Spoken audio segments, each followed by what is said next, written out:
1,9 milliard.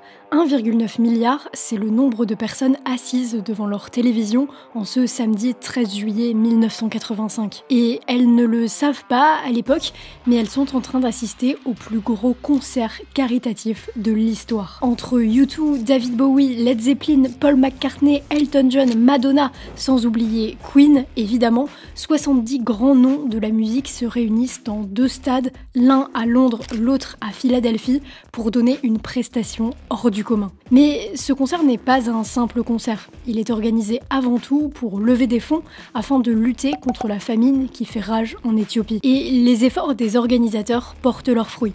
Ce n'est pas 1, ni 2, ni 10, mais plus de 100 millions de dollars récoltés pour venir en aide à la population éthiopienne. L'opération est un succès dans tous les sens du terme. Sauf qu'en 1986, un article fait l'effet d'une bombe dans les médias. Selon cet article, l'énorme somme d'argent récoltée par le Live Aid n'a pas amélioré la situation en Éthiopie, mais a fait plus de mal que de bien.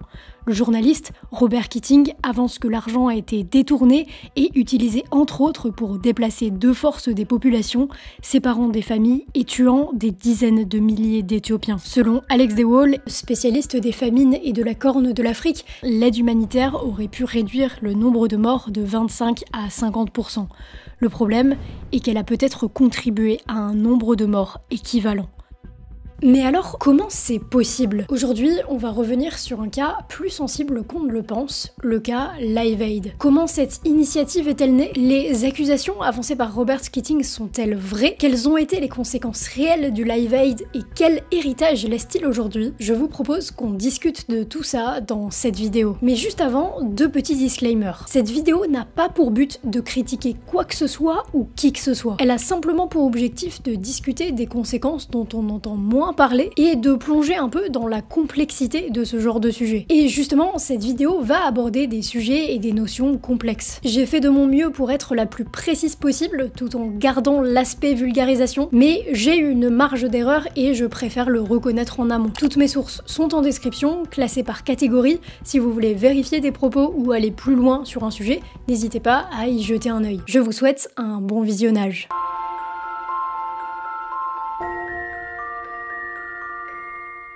On estime à au moins un demi-million le nombre d'Africains qui sont morts victimes de la famine qui sévit depuis près d'1 an sur ce continent. Nous sommes le 23 octobre 1984 et un reportage de 7 minutes s'apprête à changer le cours des prochains mois. L'Occident découvre sous le choc la famine atroce qui ravage en ce moment même l'Éthiopie. This place, say workers here, is the closest thing to hell on earth. Alors qu'Internet n'existe pas encore, la petite vidéo réalisée par le reporter Michael Burke devient virale.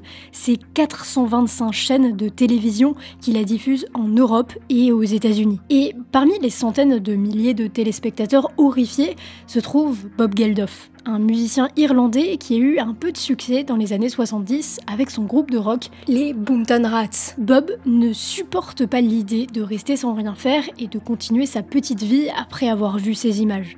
Alors, il décide d'essayer d'agir. Et bien avant d'avoir l'idée de faire un concert, il va avoir l'idée de faire un single. Son projet, c'est de réunir un maximum d'artistes ayant du succès et de sortir tous ensemble une chanson dont les profits seraient reversés à l'aide humanitaire présente en Éthiopie. Et là, il se passe quelque chose d'assez incroyable, tout le monde collabore. Non seulement l'écrasante majorité des artistes que Bob appelle sont partants, mais le projet reçoit aussi énormément de soutien extérieur. D'abord, de l'industrie musicale. On leur prête un studio gratuitement, des magazines leur donnent des espaces publicitaires, les radios les soutiennent, les disquaires acceptent de vendre le CD sans prendre de commission, bref, tout le monde s'aligne. Mais aussi, le projet reçoit le soutien du gouvernement britannique. Après une bataille de Geldof, les pouvoirs en place décident de reverser la TVA à la cause. Et retenez le fait que le gouvernement s'engage dans l'histoire parce que ça va avoir une importance pour la suite. Bref, Bob, entouré de Bono, Phil Collins, George Michael, Sting et 33 autres artistes, forment ensemble le Band Aid et sortent un single, Do They Know It's Christmas.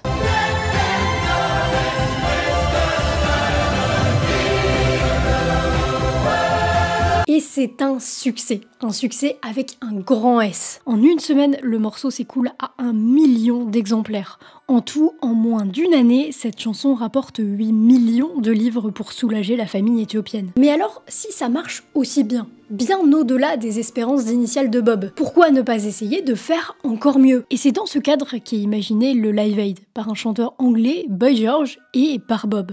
Le Live Aid, c'est un concert organisé la même journée sur 2 continents, retransmis à la télévision, dont l'unique objectif est de lever des fonds pour soulager la famine éthiopienne. Il faut comprendre que pour l'époque, c'est un défi technique de taille d'assurer la retransmission de ce genre d'événement. Mais même s'il y a quelques couacs techniques, ça va globalement marcher et les téléspectateurs sont plus qu'au rendez-vous. C'est environ 40% de la population mondiale qui regarde ce concert. 1,5 milliard de spectateurs et de téléspectateurs vont assister demain soir et dans la nuit au plus grand spectacle jamais organisé dans le monde. Plus grand concert du monde, concert du siècle va être donné. Et forcément, avec autant de personnes engagées, les dons suivent. Les chiffres varient selon les sources, mais on estime que le concert en lui-même a rapporté environ 40 millions de dollars et qu'en tout, les répercussions du concert ont permis de récolter 140 millions de dollars entre les places et surtout les dons du public. Don't go to the pub tonight, please. Stay in and give us the money. There are people dying now, so give me the money. À l'époque, c'est une première mondiale ce qui vient de se passer. Et forcément, avec autant d'artistes célèbres, autant d'effervescence autour d'un événement et surtout autant d'argent, certains se posent des questions. Et il ne va pas falloir longtemps avant qu'une bombe n'explose.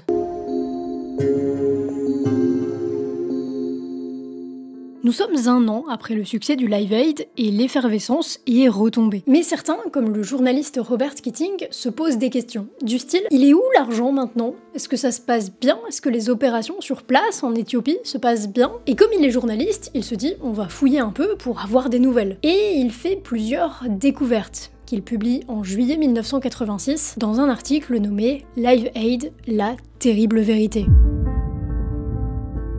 Même si tout dans cet article ne va pas se révéler être exact avec le temps, sur le coup, il a le mérite de mettre brutalement en lumière des éléments qui n'étaient pas arrivés jusqu'aux oreilles du grand public, et qui sont graves. Pour comprendre le premier de ces éléments, il faut que je vous donne un petit peu de contexte. Vous vous rappelez le reportage de Michael Buerk, diffusé sur la BBC puis sur plus de 400 chaînes?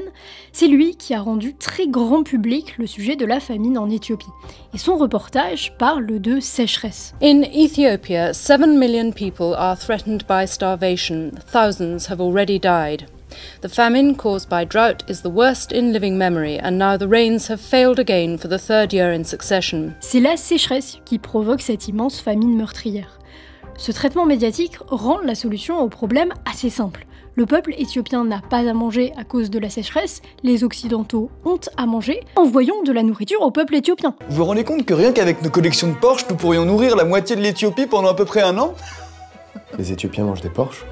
Sauf que la famine en Éthiopie, elle n'est pas due à la sécheresse. Cette famine, elle est due au gouvernement éthiopien lui-même. Au milieu des années 70, le lieutenant-colonel Mengistu a pris le pouvoir suite à un coup d'État et a imposé un modèle marxiste et staliniste, avec notamment une nationalisation des terres. Cette décision politique, elle provoque la famine beaucoup plus qu'elle ne la prévient. Mais surtout, depuis 1974, date du coup d'État, le pays est en guerre civile.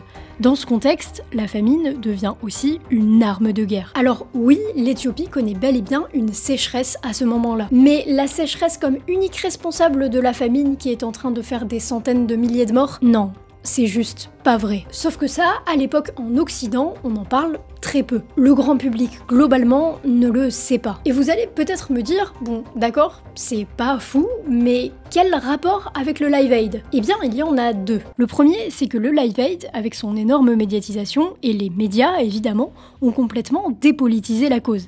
Et on peut même considérer ça, si ce n'est comme un mensonge, au moins certainement comme une omission de la vérité.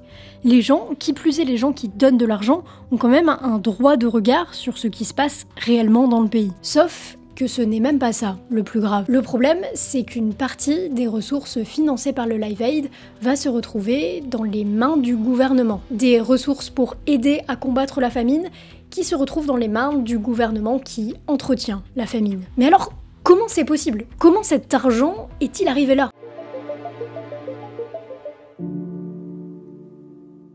Pour le comprendre, il faut comprendre simplement les flux d'argent. Quand vous faisiez un don à l'occasion du Live Aid, l'argent était reversé à une association, la Band Aid Charitable Trust.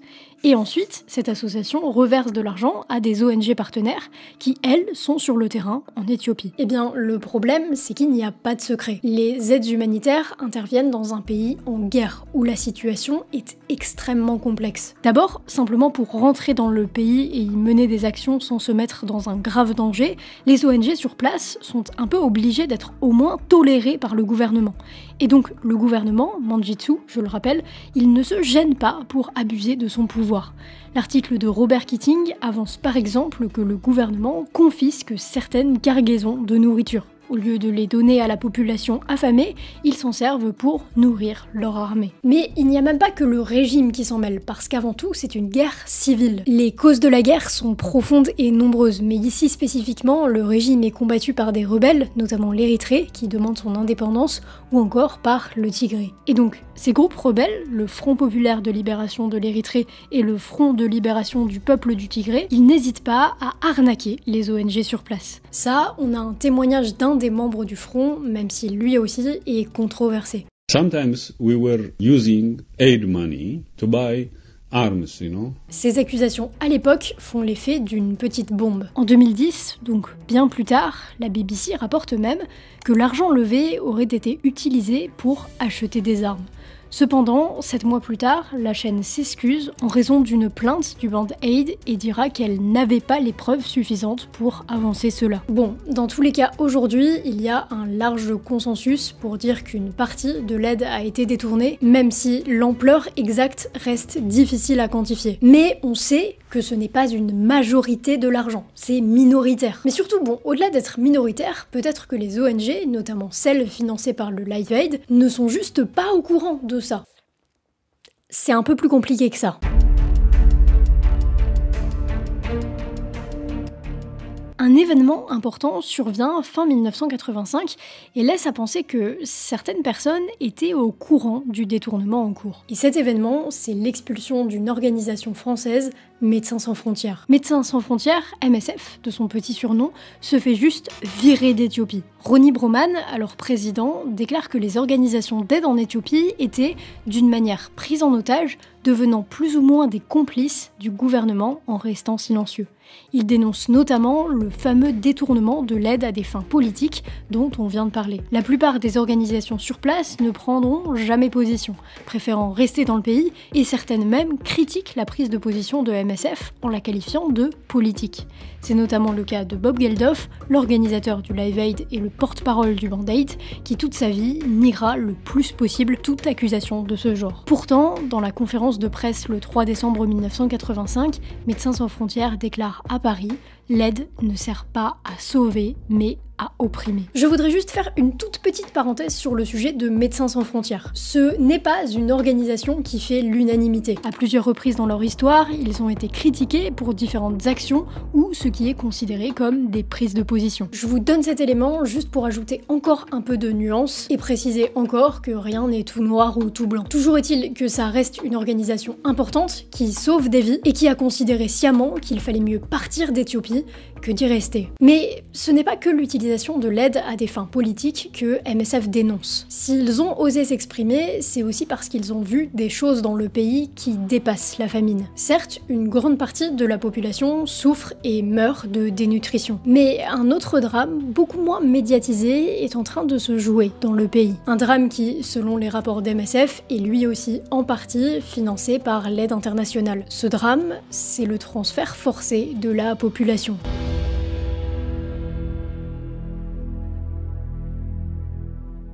Officiellement, la priorité de Mangitsu, qui dirige le pays, est de déplacer 1,5 million d'habitants du nord vers le sud, sous prétexte de protéger la population des attaques des rebelles. Mais évidemment, vous vous doutez que ça ne va pas être fait dans la joie et la bonne humeur. Si ce programme est sur le papier basé sur le volontariat, en réalité, on oblige les gens à bouger. Hommes, femmes, enfants, tout le monde est déplacé de force. Non seulement les conditions sanitaires sont déplorables, Ronnie Broman déclarant « Les gens s'entassent les uns sur les autres et nagent littéralement dans leurs excréments, mais des familles sont séparées et surtout, dans ce déplacement, des gens meurent.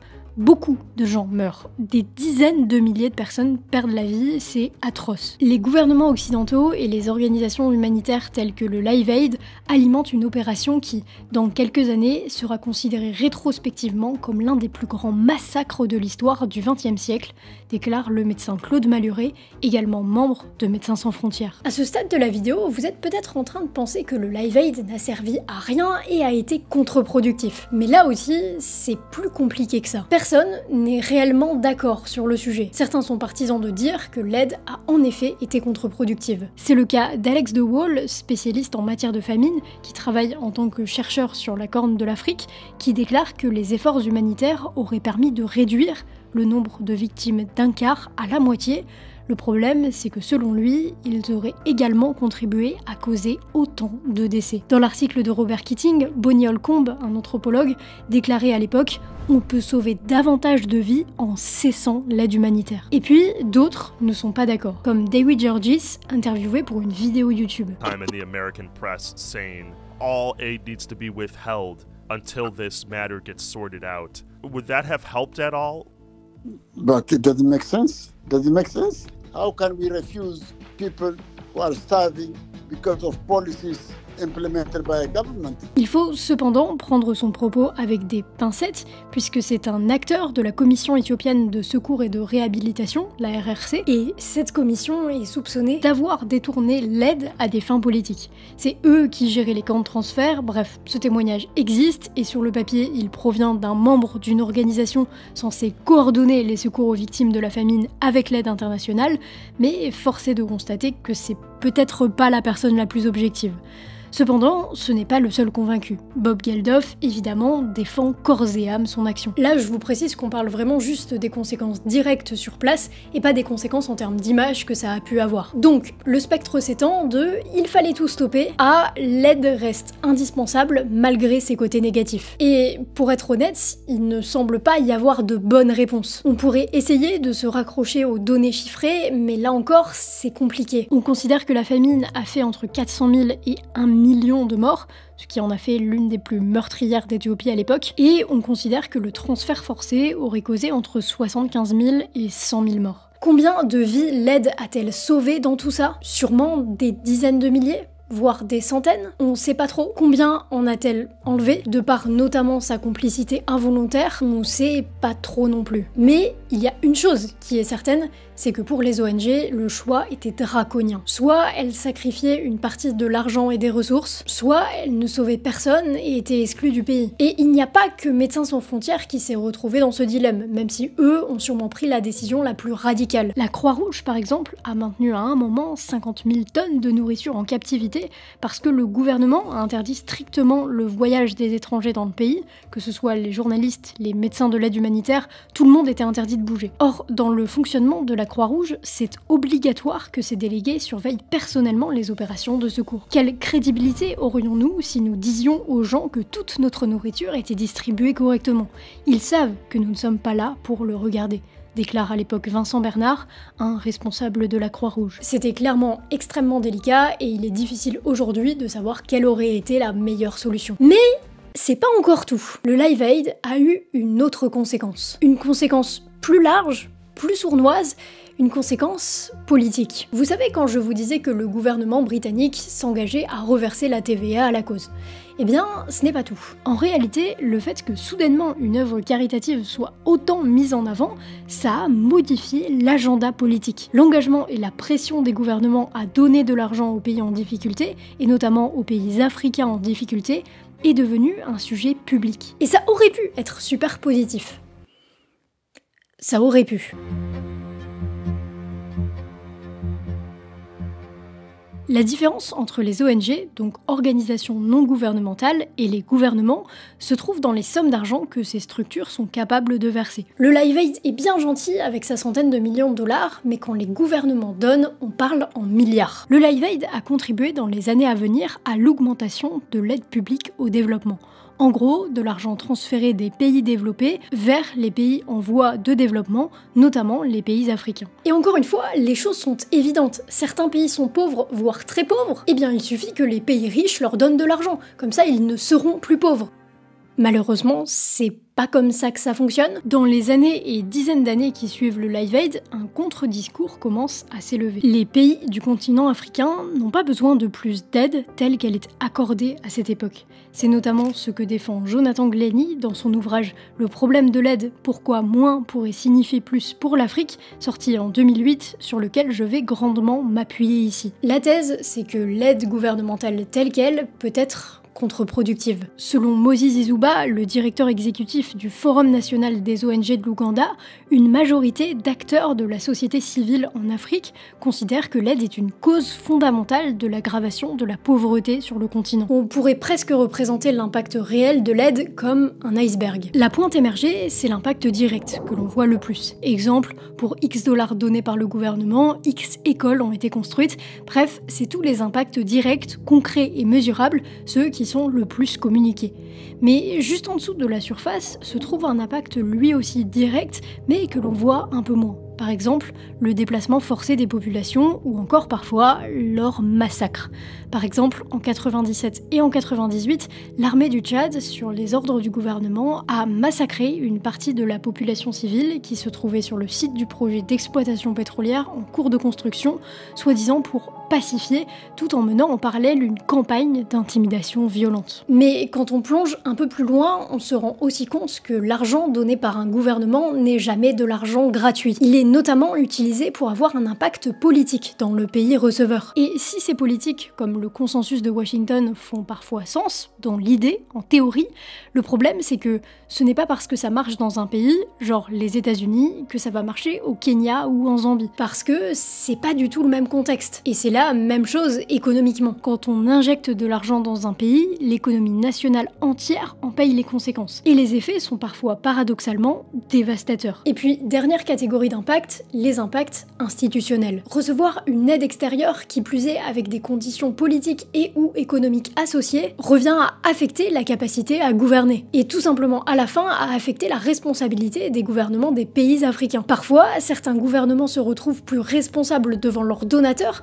que devant leurs propres citoyens. Bref, tout ça n'est qu'un aperçu des différents impacts moins visibles que ceux qu'on a l'habitude de voir. Mais attention! D'abord, ça ne veut pas dire que tout ça est intentionnel, pas du tout. L'enfer est pavé de bonnes intentions. L'une des grosses difficultés de ces sujets, c'est que ce sont des sujets extrêmement complexes, et aussi extrêmement émotionnels. Face à ça, la réponse de beaucoup, que ce soit les gouvernements mais aussi les particuliers, comme Bob Geldof pour le citer, c'est « il faut faire quelque chose, n'importe quoi, que ça fonctionne ou non ». Ça part d'une bonne intention, fondamentalement. Mais est-ce que c'est vrai? La dernière partie de la phrase, je veux dire, que ça fonctionne ou non, ça paraît quand même important. Et évidemment, chaque acte a des conséquences. Et évidemment, dans des situations aussi complexes, il est peu probable, voire impossible, d'arriver à esquiver toutes les conséquences négatives. Mais tout est une question de balance entre les externalités positives et les externalités négatives. Et ensuite, ça ne veut pas dire que l'aide publique au développement est inutile et doit être arrêtée. Pas du tout, surtout pas. Pour citer de nouveau Moses Izuba, l'aide peut contribuer durablement à aider les populations à sortir de la pauvreté, mais il appelle à repenser radicalement l'objectif et la nature de l'aide. Bon, tout ça à la base part d'une chanson de Noël, je vous le rappelle. Vous avez à présent le portrait des conséquences un peu plus négatives, celles dont on parle moins, du Live Aid, qui reste un tournant dans l'histoire de la télé, de la musique et du monde caritatif. Mais je me suis arrêtée ici entre 2005, lorsque le Live Aid fêtait ses 20 ans avec un nouveau concert, le Live 8, et 2008 pour la sortie de l'ouvrage que j'ai cité. Sauf qu'aujourd'hui, précisément cette année, en 2025, le Live Aid fêtera non plus ses 20 ans, mais ses 40 ans. Et les choses ont changé durant cette dernière vingtaine d'années. Je vous propose qu'on fasse un petit bilan.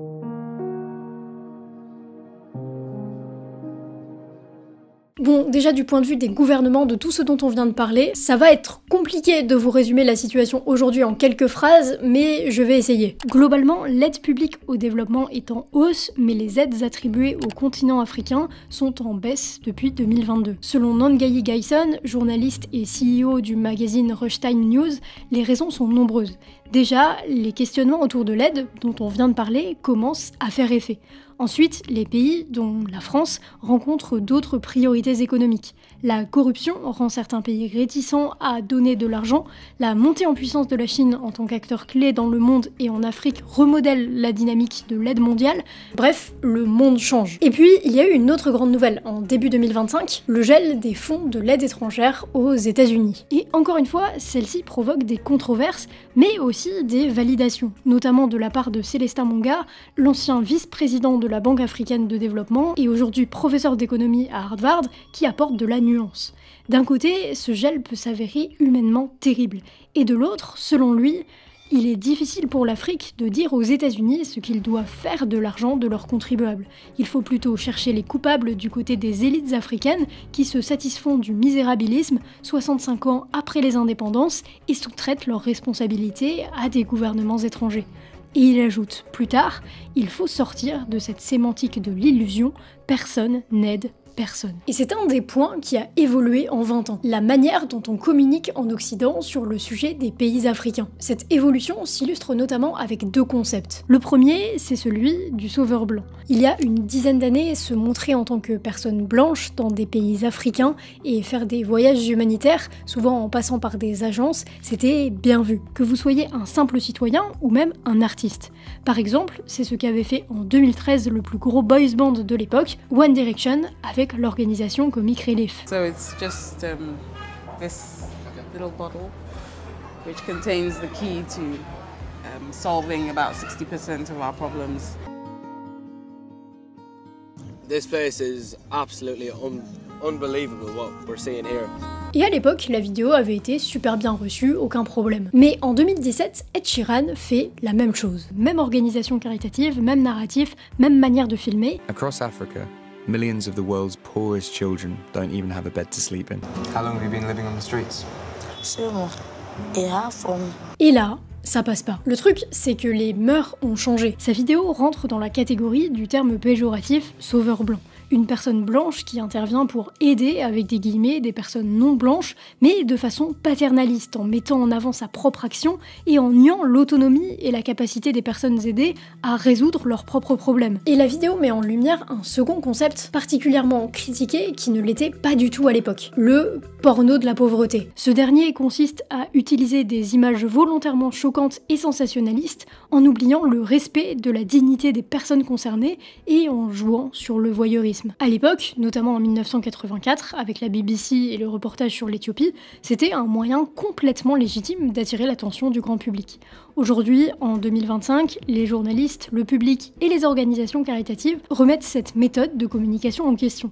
Et la controverse et les réflexions autour de la vidéo d'Ed Sheeran ont dû le faire réfléchir, parce qu'environ 7 ans plus tard, celui-ci a dénoncé l'utilisation de sa voix sans son autorisation dans la version des 40 ans du single d'Ouzeno, It's Christmas. Parce qu'en effet, plusieurs fois depuis sa sortie, le single de Noël a été réenregistré, avec plein d'artistes connus des différentes périodes. Ed Sheeran avait participé à l'anniversaire des 30 ans, mais 10 ans plus tard, il explique que sa mentalité a changé. Et il n'est pas le seul. Le rappeur Fuse ODG, invité dans le projet, l'a refusé, dénonçant les stéréotypes préjudiciables véhiculés par ce type d'initiative qui étouffent la croissance économique, le tourisme et l'investissement en Afrique et alimentent la pitié plutôt que le partenariat. Et en effet, les paroles du single ont plusieurs fois été remises en question, notamment pour cette raison, voire changées au fil des années, et aujourd'hui encore, la version finale, ne serait-ce que le titre du morceau, Savent-ils que c'est Noël, est assez critiqué. Oui, l'Éthiopie sait que c'est Noël, c'est un des berceaux du christianisme en Afrique. En 94, c'était 61% de la population qui était chrétienne. Et c'est même pas Noël là-bas quand le single sort, puisque l'Éthiopie fête Noël le 7 janvier. Mais au fait, l'Éthiopie, comment ça va ? Moyen. Bon, la guerre civile s'est terminée en 1991, mais la situation est encore très instable. Il y a eu une autre guerre entre 2020 et 2022, et on reparle de la famine dans les médias en 2024. Par contre, même si ça reste un des pays les plus pauvres du continent africain, ils ont aussi l'une des plus fortes croissances économiques. Bon, je pense qu'il est temps de conclure. Au final, quel bilan peut-on faire aujourd'hui du Live Aid ?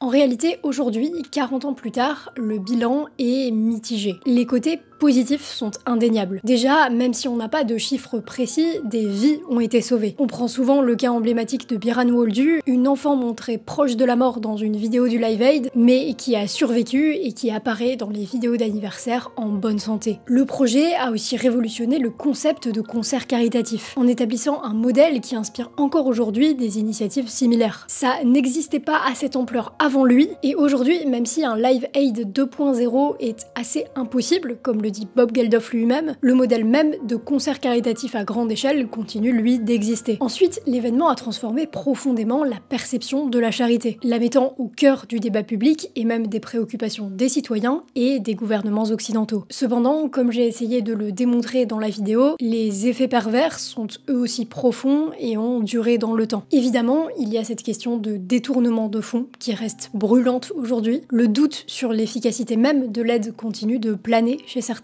Si pour une vie sauvée, vous en enlevez involontairement une, le dilemme se pose. Cependant, juste pour nuancer ça, le choix des ONG, qu'elles restent ou qu'elles partent, dans cette situation me semble être dans tous les cas un choix horrible, dont en plus il est difficile de mesurer les conséquences à l'instant T, y compris pour des professionnels. Si les révélations ont choqué le public à l'époque et que ça continue de les choquer de temps en temps comme on peut le voir sur Reddit, malheureusement, quand une ONG arrive dans un pays en guerre, elle doit forcément faire des concessions. Tout l'aspect très délicat est de savoir à quel point les effets positifs l'emportent sur les effets négatifs, et c'est notamment ça que l'on remet en question dans le cas du Live Aid. Ensuite, sans le vouloir, encore une fois, l'événement a ancré une image très stéréotypée du continent africain dans la tête des Occidentaux, image dont on essaie aujourd'hui de se détacher. Parce qu'on parle parfois de l'Afrique, mais chaque pays a des réalités extrêmement différentes. Et enfin, 40 ans plus tard, la question de l'aide internationale et de son efficacité persiste. Notamment quand on voit la situation actuelle en Éthiopie. Plutôt que de s'attaquer aux causes structurelles de la pauvreté, l'événement du Live Aid a privilégié une réponse émotionnelle immédiate. Et cette réponse, selon certains analystes, a renforcé la dépendance de certains pays africains envers l'aide extérieure, et surtout n'a fait que traiter en surface les problèmes. Les deux types d'effets, positifs et négatifs, cohabitent, et font du Live Aid un événement musical incontestablement incroyable, mais dont le bilan profond est aujourd'hui largement qualifié de mitigé. Encore une fois, la nuance prend le pas sur le manichéen. J'espère que cette vidéo vous a appris quelques petites choses. C'était Lovie, je vous dis à très vite, prenez soin de vous.